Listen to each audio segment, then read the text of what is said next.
젠슨왕이 대표님을 노려보고 있는 것 같거든요. 오피스 왜 세우냐를 물어봤거든요. 아, 그러니까는 이 젠슨왕한테 네. 너네 왜 대만에도 이제 절대적으로 인구 수가 국가의 국력을 결정하는 기준이 아닌 세상이 올 수도 있다. GDP 패러다임 시프트 이펙트, 여러분 이거 잘 알아놓으셔야 됩니다. 이거 제가 봐도 정말 중요한 장표예요.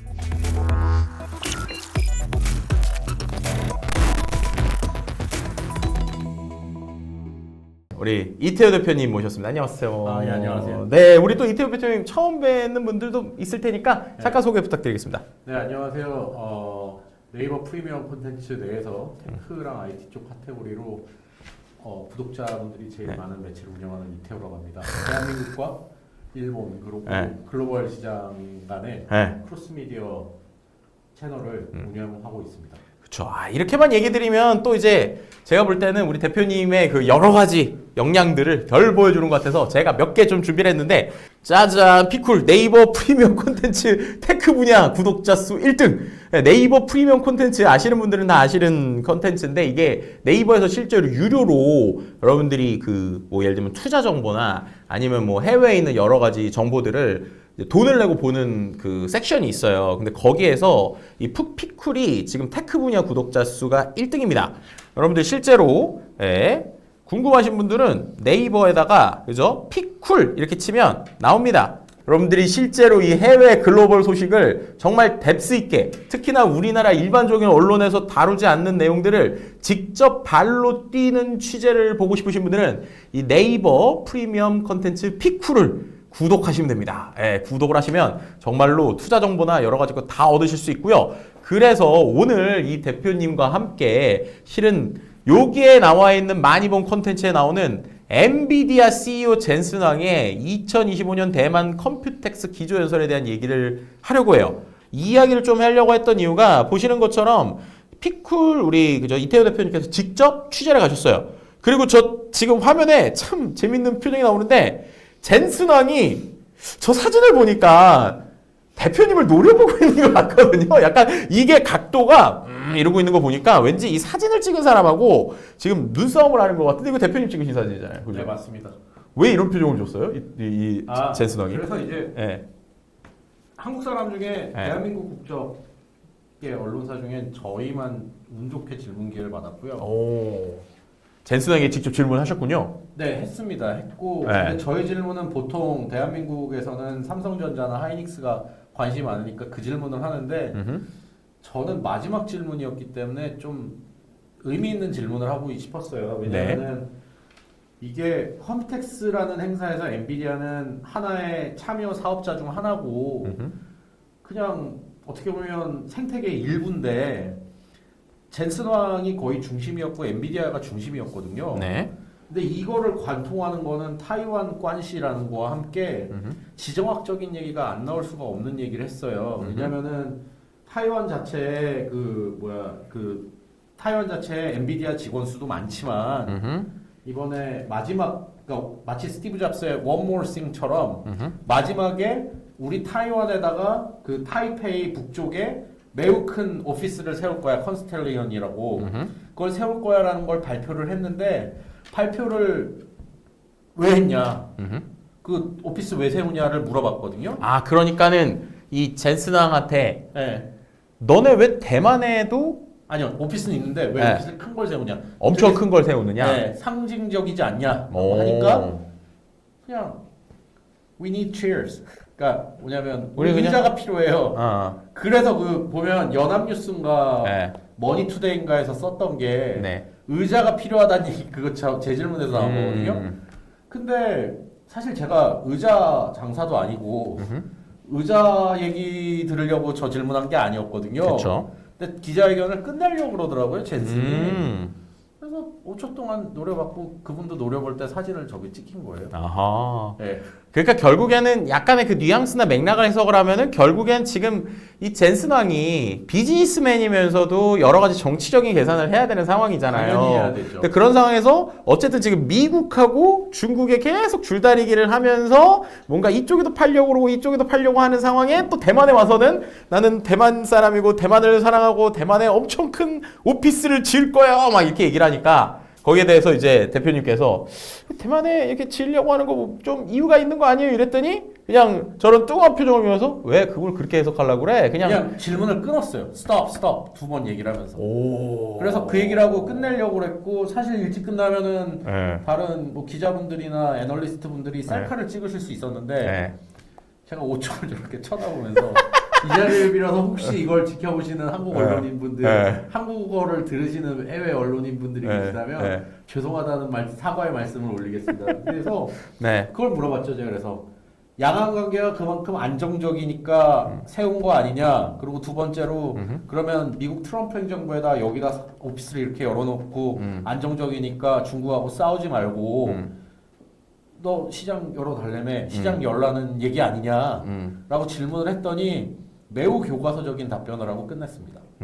그렇군요. 네. 역시 여러분들 보시는 것처럼 이 어떻게 보면 정치의 연결까지 다 연결되어 있는 게 지금 AI 시장이다라고 일하시면 좋을 것 같습니다. 네. 자, 그러면 실제로 저희가 사진을 하나씩 보면서 얘기를 해봤으면 좋겠는데 저 가운데가 왠지 대만 네, 대만 땅인 것 같고 타이완 아일랜드. 타이완 선인 네. 것 같고 저기 뭐가 이렇게 엄청 기업들인데 이게 무슨 사진이에요? 이게 처음에 등장한 사진인데요. 아, 그러니까 이게 젠슨왕이 발표를 할 때.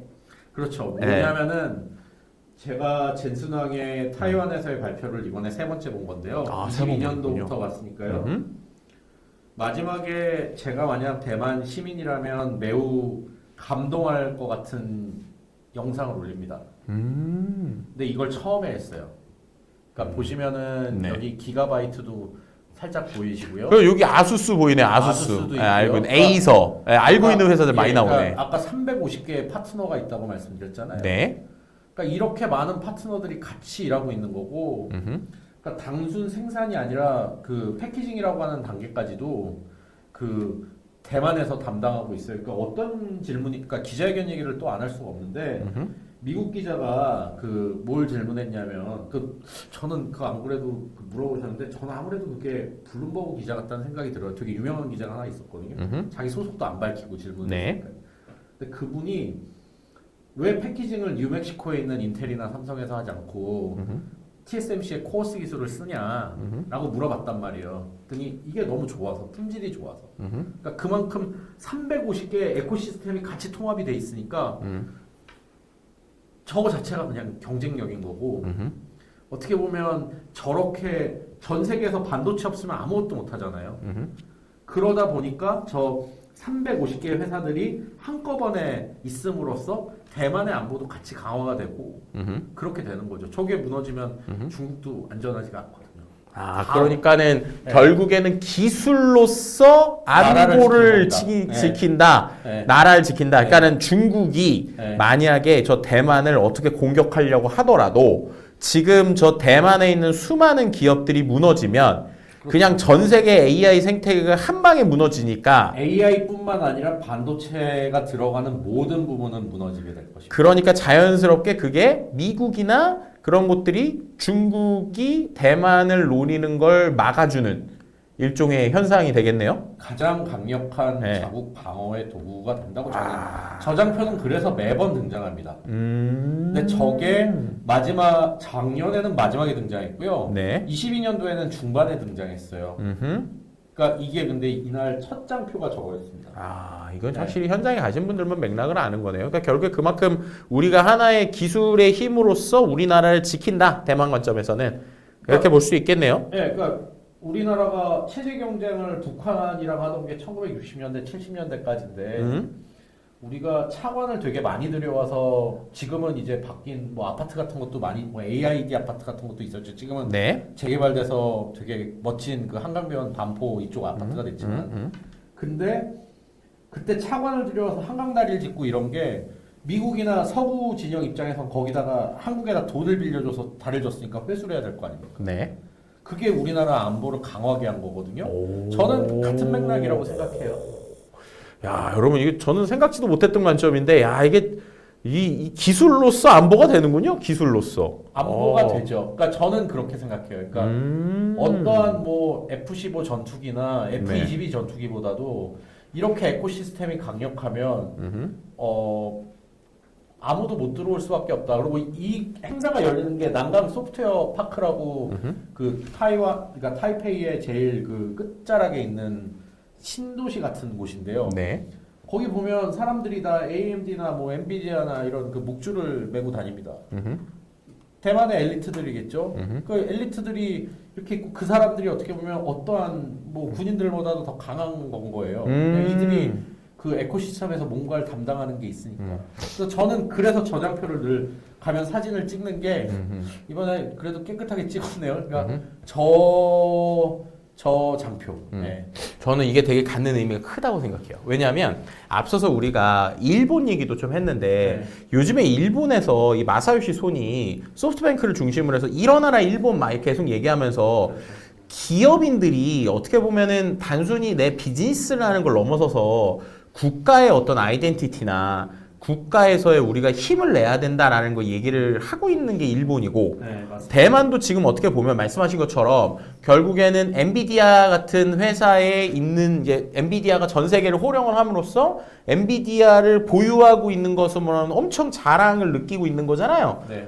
근데 우리나라도 생각을 해보면 1980년대, 90년대는 그랬던 것 같아요. 예를 들면 뭐 특히나 뭐 90년대, 2000년대 뭐 이럴 때는 뭐 삼성이 뭐 2000년 좀 2000년에서 2010년 뭐 이쪽으로 해볼까요? 아니면 2010에서 20이 가깝겠네요. 스마트폰 한창 호령하던 시절이니까 그때 이제 삼성이 우리나라에 있다는 것으로 우리가 되게 좀 좋아했었을 때가 있었는데 그때는 근데 생각을 해봐도 우리나라가 막 그렇다고 우리나라는 삼성 보유국이야 이런 정도까지 우리가 기업인들에게 뭔가 프라이드를 갖거나 아니면 기업인들이 어떠한 또 메시지를 어떤 뭐 국가를 살리기 위한 메시지를 내거나 이러진 않았었잖아요. 그쵸. 그렇긴 하지만 네. 그래도 뭐 적어도 저는 네. 그 후진국이었던 나라에서 뭐 삼성 같은 경우에도 사업보국이라는 걸 그쵸. 창업자께서 하셨고 뭐 현대도 어떻게 보면 자동차 카센터였던 회사가 지금 전 그쵸. 세계 3대 자동차 맞아요. 그룹이 된 거잖아요. 그러니까 근데 대만은 어떻게 보면 그냥 조립 하청업체로 남아있다가 이게 지금 운때가 맞아가지고 이렇게 커진 거고 근데 우리는 가발부터 시작해서 저기 석유화학 뭐 전자 자동차 뭐 배터리 뭐 조선 이런 것까지 확장이 된 건데 문제는 그러니까 저 우리나라 인천공항 날라올 때 보면 왼쪽으로는 세계에서 두 번째로 경제가 큰 중국이 있고요. 오른쪽으로 보면은 특히 대만에서 날라올 때 보면 오른쪽으로 보면은 세계 우리보다 경제 규모는 한 2.5배 크고 세계 4대 5대 경제대국인 일본이 있어요. 네. 그 사이에 껴가지고 어떻게 보면 지금 샌드위치 신세가 되는 걸 수도 있겠지만 한편으로는 그만큼 힘든데 참 다른 뭐 유럽 같은 나라였으면 흡수되거나 되게 네. 그 성장도 못했을 텐데 저력이 저는 대단하다고 생각해요. 정말로 네. 한편으로는 그러니까 맞습니다. 이게 물이 반 정도 있는데 물이 반밖에 없다가 아니라 그냥 반이나 있는 그럼 이걸 어떻게 더 맛있게 만들까 물을 더 좋게 만들까 그런 고민인 것 같아요. 그러니까 타이완도 그러니까 대만도 제가 이번에 느낀 거는 이제 뒤에 사진을 보면서 설명을 드릴 텐데 그냥 하청업체로는 자기네들이 더 이상 매력적이지 않고 뭐 베트남도 그거 하고 있고 말레이시아도 그거 하고 있고 이러니까 좀 다르게 가려고 하는 것 같아요. 네, 그러니까요. 다음 지금 화면이 제일 네, 네. 정리해 주신 걸 보면 결국에는 정말 그냥 싸고 그냥 잘 만드는 단순 부품 하청 조림 업체들이 모여있던 국가였던 대만이 어떻게 보면 강력한 엔비디아나 TSMC 같은 리더십이 있는 기업인들을 통해서 하나의 유니온으로 되고 그들의 자부심이 느껴지고 또 시대가 변하면서 AI 시대가 되니까 그들이 자연스럽게 그 기업들을 보유했다는 것만으로도 국가의 국격이 올라가고 그 안에서 어떤 그 우리가 말하는 안보도 더욱더 지켜지고 그들의 프라이드가 높아지고 있다라고 하는 게 지금의 대만의 현상인 거잖아요. 네네네네. 그럼 이제 저는 이제 그런 관점에서 우리나라 기업들도 오히려 말씀하신 것처럼 우리가 뭐 한강에 지적하고 1980년대, 90년대 정말 그때 기업인들이 나라를 위해서 정말 열심히 일을 하고 또 기업에 있는 분들도 개인이 아니라 국가를 위한 이런 얘기를 했었는데 요즘에 그런 얘기들이 좀 많이 안 나오는 부분은 확실히 좀 아쉽다는 생각이 들고 말씀하신 것처럼 AI가 또 우리에게 주는 새로운 변화의 흐름들이 있으니까 그런 관점에서 좀 나아갔으면 좋겠다는 생각이 드네요. 그리고 지금 말씀하신 것처럼 또 이제 재밌는 이미지가 하나 나오는데 어우 저기 또 우리 백발의 젠스낭 할아버지께서 계시는데 옆에 사람들 엄청 기분이 좋네요. 저 영상이잖아요, 영상. 네, 그죠? 영상을 이거 보고 얘기해요. 네, 한번 틀어볼게요, 제가. 영상이 되게 재밌더라고요.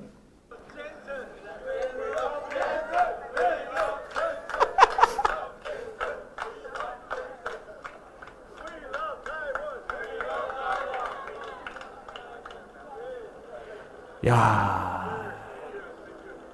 저기 이제 저걸 보시면은 네, 지금 잠깐만요. 저게 진짜 저는 너무 놀라운 장면인데 저게 우리나라로 치면 그런 거잖아요. 우리나라로 치면 이재용이 가운데 있고 사람들이 둘러싸서 We love 이재용 이런 다음에 이재용이 나중에 We love Korea 이렇게 한 거잖아요. 쉽게 말하면. 그러니까 저기가 이제 그러니까 저는 젠슨 황의 컴퓨텍스 저 전시관 돌아다닌 거 중에 저게 핵심이라고 생각해서 저거만 찍었어요. 네. 저게 폭스콘이고 홍하이 그룹이라고 부르고. 네. 폭스콘이요, 폭스콘. 네, 이 네. 아이폰을 저기 조립하는 그렇죠. 그 폭스콘 맞습니다. 근데 그 가운데 제일 늙은 분이 그 창업자예요. 아, 이분이요, 이분? 네. 아까 맨 처음으로 보면 요분. 네, 그분이 네. 창업자고. 네, 폭스콘 제스난 창업자. 뒤에 있는 네. 사람이 지금 네. 회장이에요. 폭스콘 회장. 그리고 그 옆에가 폭스콘 인터넷의 CEO, 그러니까 약간 폭스콘의 신사업을 담당하는 분입니다. 근데 처음에 홍하이 하면서 이제 폭스콘을 응원하다가 그 다음에 이제 젠슨 응원해주고 마지막에 그러니까 우리나라 어떤 기사에서는 Bring Up Taiwan이라고 하는데 저는 I Love Taiwan으로 들었거든요. 어허. 아무튼 저거를 전 세계 언론에서 다 찍고 있고 중국에서도 기자들이 왔단 말이에요. 그러니까 중국 기자들도 찍고 있는데 저걸 저렇게 한다는 건 되게 도발적인 거거든요. 그렇네요. 중국 기자들 앞에서 대만 사랑해 이러는 거니까. 그러니까 대만은 그냥 자국의 일부지 국가로 인정을 안 하잖아요. 근데 저 얘기는 되게 용감한 거죠. 근데 그만큼 자신감이 있는 표현이라고 저는 생각이 되고요.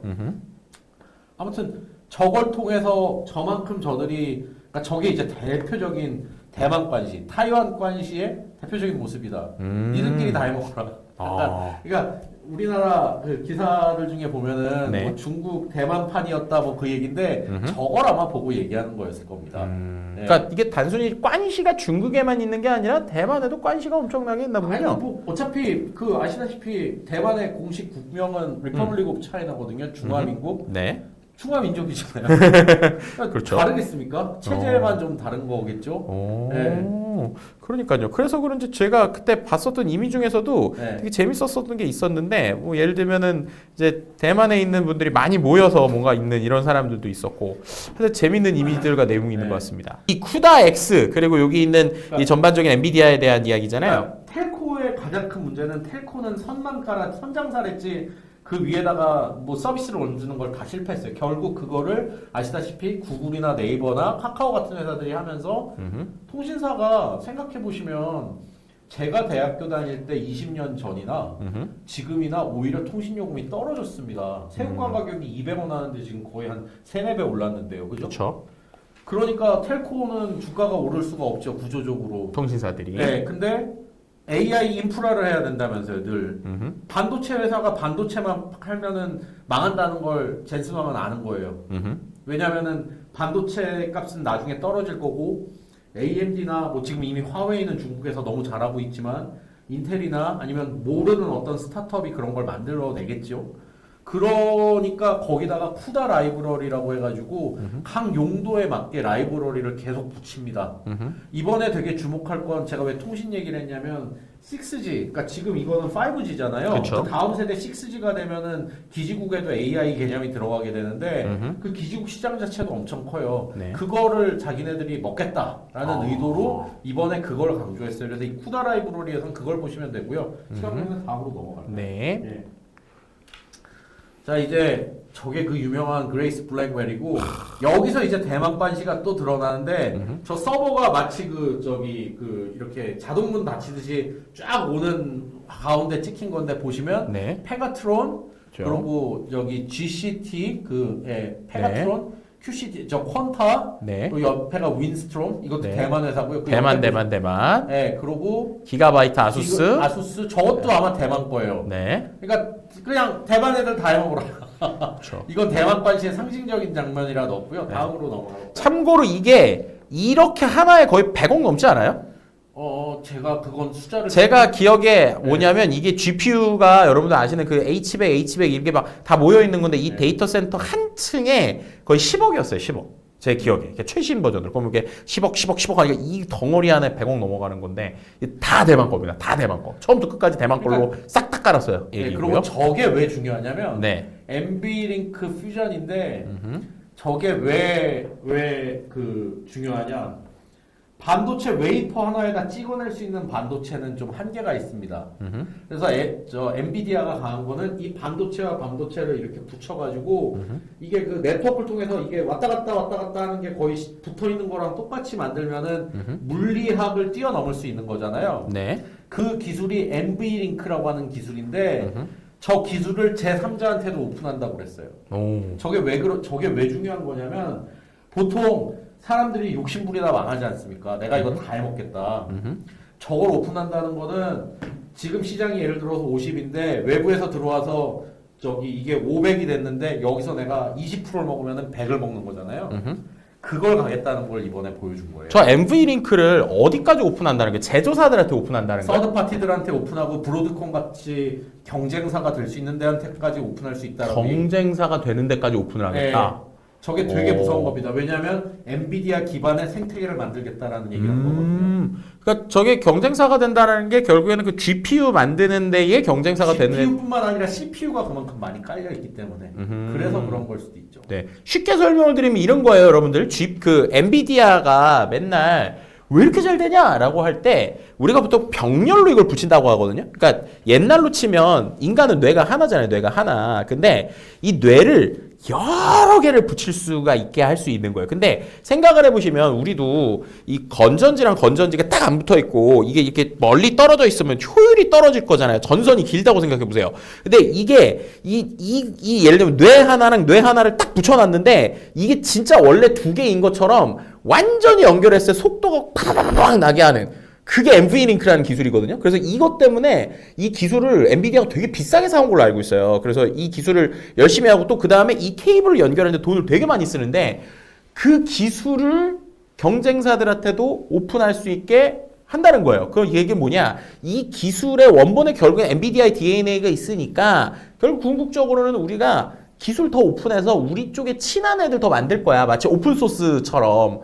이런 방식이 상당히 놀라운 방식이네요. 네, 그죠? 그게 그래서 무서운 거고 다음 한번 보시면 네. 이건 그 제가 질문을 하게 된 그 신석. 저런 걸 갖다 짓는다고 하는데 대만에 이런 걸 짓는데요? 네. 와, 엄청나네요. 그러면은 네. 타임이 물어볼 수 있는 거잖아요. 이게 상징일 수 있는데 이게 마지막 장면이고 그렇죠. 그래서 아마 그러다 보니까 2018년도에 퀄컴이 서버 시장에 들어갔다 나옵니다. 사람 다 자르고. 근데 올해 12월 그러니까 이게 이제 드러나게 되는 게 퀄컴이 이거는 만약 틀렸으면 틀렸다고 댓글 알려주십시오. 그러니까 뭐냐면 퀄컴이 ARM 그러니까 ARM이라고 하는 네네네. 소프트뱅크가 지분을 90% 갖고 있는 그 네네. 설계도 파는 회사 거기랑 소송을 해요. 소송을 하는데 소송을 하는 과정에 소장 안에 뭐가 나오냐면 저 서버 얘기가 나옵니다. 그래서 저게 세상에 작년에 드러나게 되는데 물론 잘 합의가 됐어요. 퀄컴이 작년부터 서버 시장 들어간다는 소문이 되게 많았고 제가 네. 작년 11월에 크리스티아노 아몬을 만났는데 그때 다른 나라 언론사 기자들이 데이터 센터 질문을 해도 저는 왜 갑자기 헛소리라나 생각을 했는데 저게 이것 때문에 질문한 거였거든요. 그때 부정했어요. 근데 왜 그러냐? 12월부터 퀄컴이 인텔에서 데이터 센터 사업을 총괄하던 사람을 뽑습니다. 그러고 다시 들어오는데 왜 들어오냐면 NV링크 퓨전 때문에 이제는 들어와서 자기네들이 연착륙해가지고 AI 시장을 먹을 수 있겠다. 그리고 두 번째로 퀄컴은 휴대폰용 칩셋을 만드는 회사잖아요. 네. 랩탑이나 데스크탑이나 서버는 전기가 계속 연결돼 있습니다. 근데 ARM이나 퀄컴 같은 회사가 지금은 되게 유능한 게 생산할 수 있는 전기는 한계가 있잖아요. 이걸 뭐 소프트웨어로 가상화해서 뭐 전기를 10배 늘리고 그런 거 만드시면 여러분 떼돈 버실 수 있습니다. 전용기 타고 다니실 수 있어요. 근데 그게 안 되잖아요. 그죠? 그런데 AI 시대에는 배터리나 전력 효율이 좋은 반도체가 좋을 수밖에 없는 거예요. 그래서 이제 퀄컴이 이 시장에 들어온다는 건데 문제는 저게 약간 좀 과장일 수 있는 게 구체적인 거를 이번에 발표를 안 했어요. 네. 그러니까 좀 정리를 하면 말을 너무 많이 했다. 아니 그게 아니라 어려울 수 있기 때문에 네. 자 퀄컴은 원래는 말씀하신 대로 스마트폰에 들어가는 통신칩을 만드는 데여서 기본적으로 저전력 그러니까 전기를 조금 먹게 하는 효율성을 잘 만드는 애들이었는데 이제 이것만으로 시장이 작으니까 요즘에 이제 AI 하는 데들이 다 데이터 센터 얘기를 하니까 데이터 센터에도 퀄컴이 진출을 처음에 하려고 했죠. 네. 그러다가 잘 안 돼서 한번 접었었잖아요. 네네. 근데 이제 다시 하려고 하는데 다시 할 수 있게 된 계기가 어떻게 보면 이 퀄컴이 잘 못했었던 기술 중에 하나인 마치 엔비디아의 GPU를 여러 개를 붙여가지고 아까 하는 병렬처럼 M3 링크 같은 네네. 이런 기술을 이제 엔비디아가 오픈을 했으니 어떻게 보면 퀄컴에서도 야 그럼 이제 우리도 한번 해볼 수 있겠네? 그렇죠. 그래서 이제 다시 들어온다는 거잖아요. 네. 그럼 여기서 질문. 그러면 그렇게 퀄컴이 들어오면 엔비디아한테 뭐가 좋아요? 시장 저변이 넓어지죠. 왜냐면 지금 이미 CPU로 돼 있는 시장이 GPU 시장보다 더 크니까요. 그리고 두 번째로 뭐냐면 그러니까 지금 그러니까 좀 다른 얘기인데 딥시크가 나오면서 그러니까 지금 엔비디아의 가장 큰 문제는 엔비디아 매출의 거의 90%를 상위 5개 고객이 차지합니다. 아마존, 메타, 오라클, 마이크로소프트, 하나가 어디지? 아무튼 그런 회사들이 참여해요. 그러니까 마이크로소프트가 데이터 센터 갑자기 증설하는 거 좀 중단한다 그러니까 엔비디아 주가가 완전 박살났잖아요. 바구니 안에다가 그렇게 그 집중해서 고객이 생기는 건 기업 입장에선 매우 안 좋은 건데 저렇게 되면은 레인지가 커지는 겁니다. 그러니까 기업들 중에 AI 생각도 안 했던 애들이 딥시크 때문에 구축해야지 하는데 CPU만으로 해서 좀 싸게 할 수 있으면 싼 거 쓰다가 올라가고 할 수 있는 거예요. 네, 그러니까 저게 중요한 거죠. 그러니까는 어떻게 보면은 저 퀄컴을 통해서 엔트리 레벨, 그러니까는 지금 엔비디아 거 살려면 너무 비싸서 못 사는 그렇죠. 애들도 네. 저 퀄컴의 싼 걸로 AI를 좀 구축을 하다 보면 네, 결국엔 어느 순간에는 엔비디아의 GPU가 필요할 거니까 그렇죠. 그 엔비디아의 GPU를 쓸 수 있게. 네, 근데 그렇게 할 때 어쨌든 저 아키텍처, 그러니까 저 퀄컴에 만드는 구조에도 엔비디아의 기술이 조금씩 들어가 있으니 그렇죠. 나중에 엔비디아 걸로 갈아타더라도 유연할 수 있게. 그러니까 어떻게 보면 큰 시장을 보고 지금 시장을 더 넓히는 거네요. 그렇죠. 저게 그러니까 그 몇 개 회사들 특정 리드하는 플레이어들만 하던 거에서 벗어나서 저 이제는 저변이 넓어지는 거죠. 계속해서 얘기를 해볼까요? 폭스콘이 나오네요. 폭스콘. 공하이. 예. 폭스콘 워낙 유명한 애. 그러니까 저게 이제 AI 팩토리를 한다고 그러는 건데, 그러니까 전 세계의 경쟁이 이제 두 개로 나뉘는 거예요. 하나는 우리가 다 해먹을래, 메이드 인 USA로 가냐, 그냥 사우디처럼 야 우리 그 엄청난 헥사곤이나 아니면 그 벽이나 이런 거 월 같은 거 만들 테니까 와서 우리나라에서 공장 줘라는 게 있고, 하나의 경쟁은 뭐냐면 우리가 국가 자체가 파운드리가 되겠다. 그러니까 여기서 중요한 메시지는 뭐냐면, 그러니까 다음 장면 보여주시겠어요? 네. AI 팩토리가 뭔지에 대한 개념이 나오는 것 같네요. AI 팩토리랑 AI 플릿이랑 이건데 이거에 차가 나오잖아요. 네. 이거 제가 미리 설명을 드리면 제가 이 개념을 실은 지난번 엔비디아 GTC에서 봤는데 이런 거잖아요. 그러니까 우리가 지금은 단순히 데이터 센터라고 얘기를 해서 뭐 데이터 이런 큰 서버 몇 개 있는 수준인데 그 수준이 아니다. 이제 정말로 그냥 데이터 센터가 공장 수준을 어마어마하게 무진장 많은 이 데이터 그렇죠. 센터가 왕창 모여 있고 이게 지금까지는 어떻게 보면 우리가 IT 영역에서 쓰는 그 공간이었으니까 데이터 센터인데 이제 AI가 다 들어가니까 그냥 여기서 마치 뭐 제품 찍어내듯이 이 어떤 토큰들, 그러니까 AI의 이 데이터 센터에서 나오는 결과값들이 공장처럼 다 뭘 만들 수 있어라는 개념으로 엄청 큰 데이터 센터의 개념을 젠슨왕이 AI 팩토리라고 얘기했었던 것 같아요. AI 인프라, AI 팩토리 한마디로 뭐냐면 그쵸? AI 팩토리는 중동의 석유 생산 시설이 되는 거고요. 석유를 갖다가 뭐 소장님도 그렇고 저도 그렇고 차에다 넣잖아요. 그 차에다 넣는 개념으로 이제 전 세계 사람들이, 왜냐면 결과값은 네트워크로 연결시켜서 휴대폰이건 랩탑이건 받아서 볼 수 있으니까, 아니면 이걸 공장에서도 쓸 수 있고 물류센터에서도 쓸 수 있고 그런 식으로 가는 게 저건데, 저기에서 이제 왜 저 오토노머스 비에클 플릿이 왜 나오냐면 저거 젠슨왕 메모거든요. 실제로. 네, 자율주행차. 네.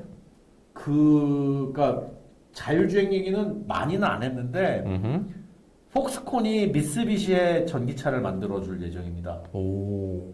그러니까 이게 왜 중요한 거냐면 아이폰 부품 제조사가 일본에 있는 대기업인 미쓰비시의 전기차를 아예 만들어준다. 네, 근데 이게 왜 하냐면 전기차는 몰아보시면 아시겠지만 뭐 현대 아이오닉 5나 테슬라를 몰아보시면 이게 전기 모터라서 옛날에 뭐 BMW나 저 벤츠나 폭스바겐이 갔던 그 내연기관의 특성이 많이 사라져요. 모터랑 그 배터리를 어떻게 잘 깔아서 공간을 효율적으로 만들고 좀 차가 덜 튀게 만드냐의 싸움이거든요.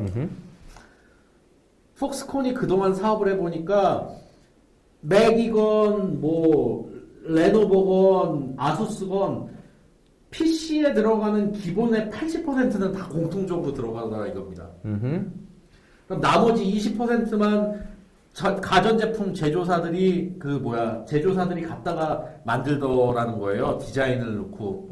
자동차도 그렇게 될 거라고 보는 거예요. 그러니까 쉽게 말해서 우리가 용산에서 네. 조립 PC 네. 뭘 사든 네. 거의 다 그냥 부품 구조 똑같듯이 네. 야 어차피 내가 해보니까 네. 80%는 똑같고 겉에 디자인이나 이런 것만 바꾸는 거니까 그 그렇죠. 원리로 똑같이 전기차도 똑같으니 네. 어차피 우리가 안에 다 만들어 놓고 껍데기는 좀 바꿔주는 쪽 하면 결국 똑같은 프레임으로 우리가 전 세계 전기차 만들 수 있겠구나. 그걸 선언한 거예요. 아, 데이터를 기반으로 네. AI를 써서 그걸 폭스콘이 하겠다고 이번에 선언을 한 겁니다. 그러니까 결국에는 이 폭스콘이 이 자동차 껍데기 다 만들면 데이터는 어차피 AI 팩토리에서 만들 거니까 이 구조로 만들겠다. 저게 왜 무섭냐면 지금은 미쓰비시 하나지만 미쓰비시 말고 뭐 예를 들어서 다른 저 중국의 전기차 뭐 3, 4위 사업자나 일본이 했으니까 뭐 스웨덴이나 이런 그러니까 뭐 다른 서방의 업체들도 쓸 수 있는 거잖아요. 폭스콘을.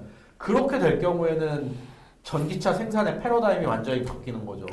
그러니까 저걸 선언한 거예요. 결국에는 스마트폰 만들는 똑같은 프레임으로 네. 전 세계 자동차, 전기차를 만들 수 있는 구조를 만들었다. 네. 놀랍습니다. 자, 그게 그거였고요. 네, 그 다음 또 페이지 볼까요? 그래서 이제 뭐냐면은 아까 그 인텔리전스 토큰이라는 걸 통해서 네, 물리적 팩토리, 옴니버스를 통해서 디지털 트윈 팩토리, 아예 AI 팩토리를 만들어가지고 저게 저 데이터 토큰으로 해서 돌리는 개념의 공장이 3개가 동시에 돌아가게 될 것이다.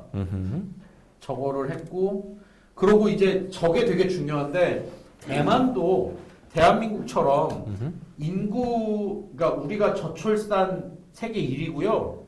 대만이 세계 2위입니다. 오, 저출산에서요? 네. 오, 그래서 대만에도 가보면 애들이 많이 없어요. 오, 근데 대만이 그러니까 공장 자동화나 피지컬 AI에 되게 진심인 이유가 로보틱스나 외국인 노동자를 갖다가 해서 일하는 게 저게 중요한 것도 중요한 거지만 저 로봇이 들어오면 사실 노동자 이슈 뭐 이런 이슈나 아니면 문화적인 차이 이슈 이런 걸 일으킬 일이 없잖아요. 로봇은 그냥 시키는 것만 하면 되니까.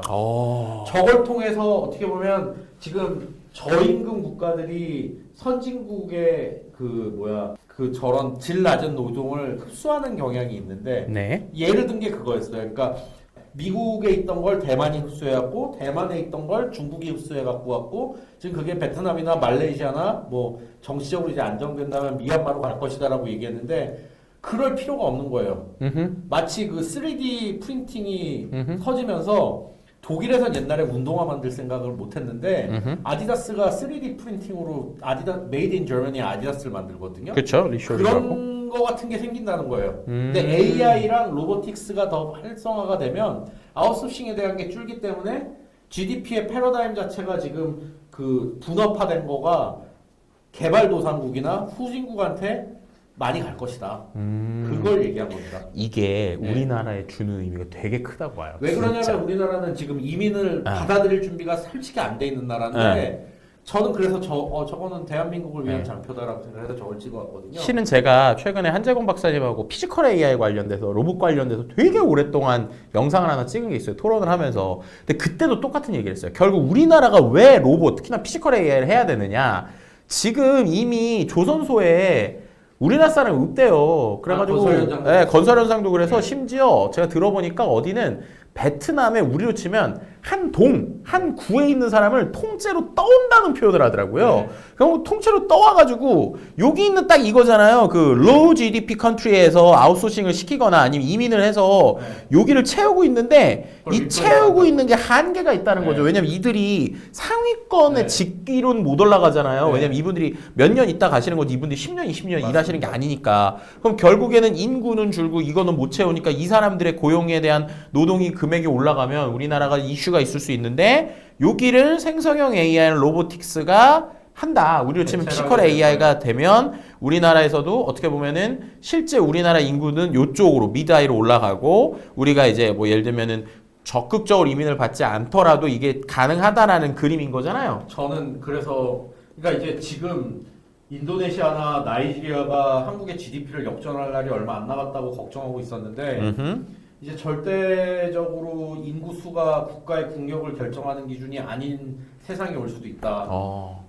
그런 관점에서 지금 뭐 선거철 아까 말씀하셨으니까 이거에 대한 국가 설계를 모든 후보가 다시 설계해야 될 수도 있겠다라는 생각이 저걸 보고 좀 들었어요. GDP Paradigm Shift Effect. 여러분 이거 잘 알아놓으셔야 됩니다. 이거 제가 봐도 정말 중요한 장표예요. 이게 우리나라랑 똑같은 고민을 하는 대만에서 나온 프레임이고 대만이 아까 말씀드린 대로 어떻게 보면 AI의 선두주자인데 그게 이제 제조를 기반으로 한 선두잖아요. 그러니까 우리가 진짜로 대만을 보고 좀 배워야 될 것들이 많다라는 생각이 드네요. 네.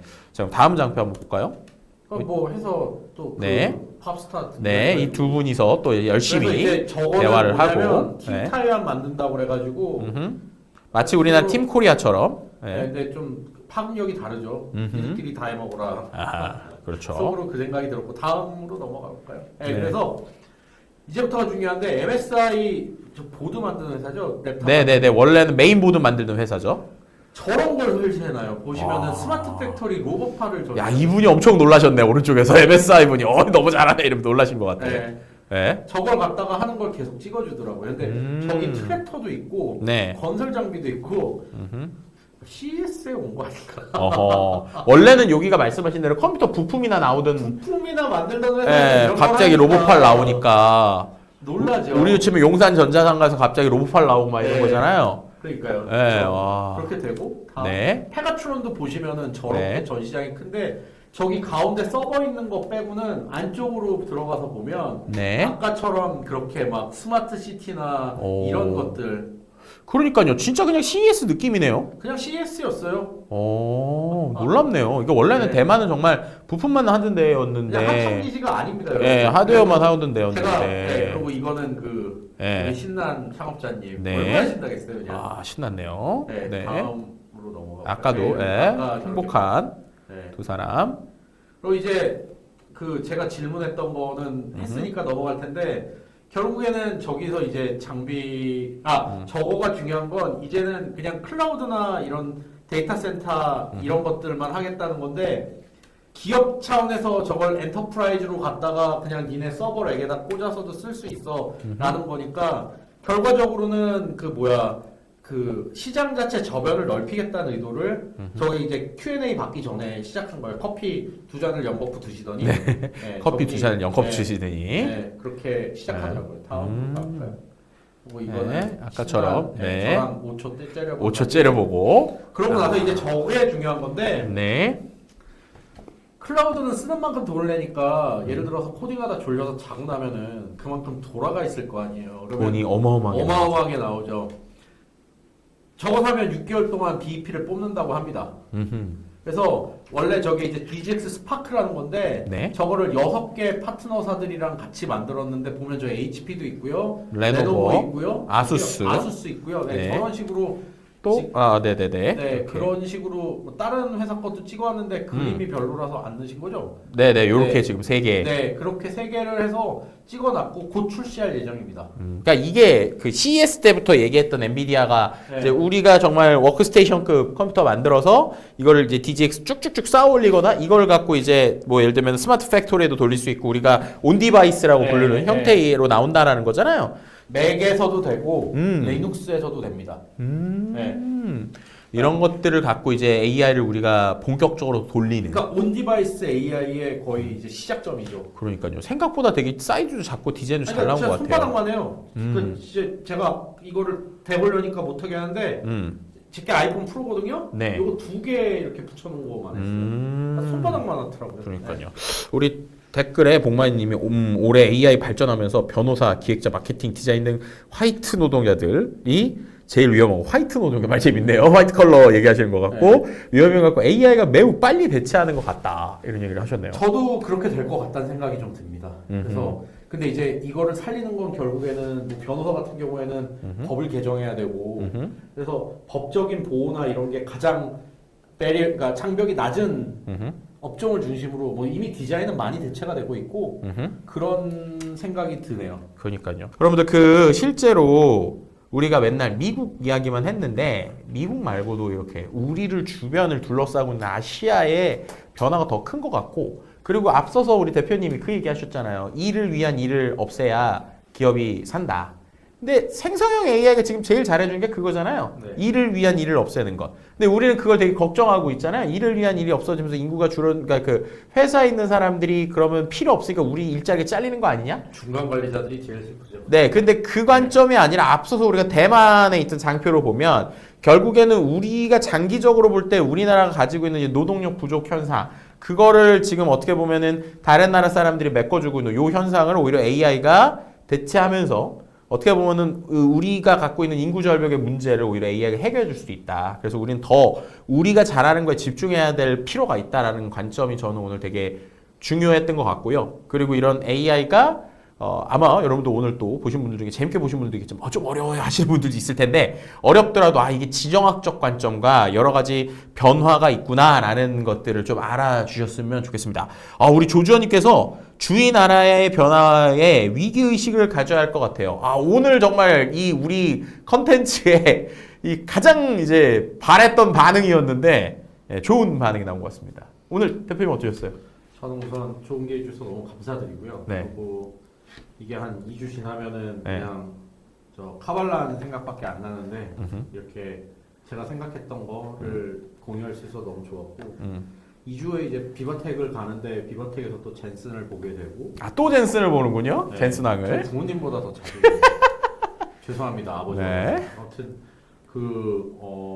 저는 무슨 생각이냐면 유럽에서도 아마 비슷한 현상이 관찰될 거고 이걸 통해서 그러니까 귀양 갔던 정약용 선생님께서 목민신서를 쓰는 심경으로 기록을 남기고 있습니다. 그래서 누군가 이걸 보고 나중에 조금이라도 개선 플러스 원이 될 수 있다면 좋을 것 같고 아무튼 좋은 기회 주셔서 너무 감사합니다. 네, 여러분들 혹시나 말씀하신 비바테크 또 이거 뭐냐 궁금하신 분들은 어디로 가시면 된다고요? 저기 화면에 보시면 네이버에서 피쿨 기업 분석 쿨하게 네이버 프리미엄 콘텐츠 들어가시면 제가 40개월째 구독하고 있는 피쿨 평균 주 5회 신규 업데이트 매일 업데이트 된다는 얘기입니다. 주 5일 죽도록 거의 24시간 제가 보면 너무 특이한 게 한국에 있어도 한국에 있는 것 같지가 않아. 왜냐면 글로벌로 막 다른 나라 거 막 미국, 유럽 뭐 파리 거 맨날 바로바로 보고 막 기사 쓰시는데 대단한 것 같습니다. 건강 잘 챙기세요. 건강. 40개월이 400개월 될 때까지 건강하셔야 돼요 일단. 네, 저희 다 그걸 이 짓을 10년을 봐. 모르죠 또 어떻게 될지. 그리고 또 뭐 이야기하실 거 있으면 나중에 또 까먹기 전에 한번 이렇게 갔다 와서 봬요. 와인 음주 방송 음주 방송 한번 여러분들 원하시면 남기시면 될 것 같고요. 다음에는 중국도 하시죠. 조상래 대표님. 오늘 두 분 고생하셨습니다. 우리 조상래 대표님. 제가 존경하는 분이 그러니까 더 봐주셨네요. 감사합니다. 중국 감사합니다. 얘기도 나중에 한번 해도 재밌을 것 같고. 중국어를 못해서. 하여튼 여러분들 건강하게 다음 시간에 또 뵐 수 있도록 하고 말씀드린 대로 다음 주는 라이브를 쉴 거예요. 여러분들 투표 잘 하시고요. 그 대신에 그 대신에 이제 아까 말씀드렸던 것처럼 저희가 구글의 이 제미나이 구글에서 이번에 새로 발표한 것들 그리고 이제 클로드 이런 것들 어떻게 활용하는지에 대해서 제가 한번 컨텐츠 하나 찍어서 여러분들에게 공유를 드리도록 하겠습니다. 자, 그러면 오늘은 이것으로 마치도록 하고요. 다음 주에 투표 잘해주고 그 다음 주에 라이브에 또 어떤 주제로 돌아올지 모르겠습니다. 또 그때 봐서 또 이렇게 전문가 모실 수도 있고 또 저희가 또 재밌는 것도 할 수 있으니까 이 AI디아 계속 잘 재밌게 봐주시고 처음 보신 분들은 구독과 좋아요를 눌러주시면 감사드리겠습니다. 마지막으로 저희 인사가 있어요. 아니 어떻게 해야 돼요? 인사를 하고 끝나셔야 됩니다. 아까 제가 쳐야 되나? 아니, 제가 아까 하는 거 보셨죠? AI디아 이거 하시면 됩니다. 자, 그러면 여러분들 다음 시간에 만나요. 안녕. AI디아.